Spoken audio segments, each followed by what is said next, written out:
พี่น้องในพานลอยนี่ที่ตั้งซองให้เลยนี่จะที่ตั้งซื้อจังไดนี่ที่ตั้งจังไดเลยซื้อฮะ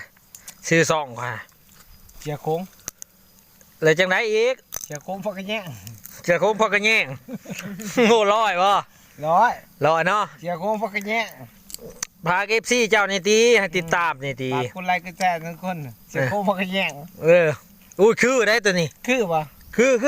บ่คือจะไรจะไป เสียโค้งพอกระแยงนี่คือได้ โอ้ยเสียโค้งพอกระแยง บอกตี FC น้องเตะคำเตยเฮา ทุกคนมีแต่ว่าฝากคนนู้นทุกคน แต่ว่าเสียโค้งพอกระแยง คือคักเลย คือปะ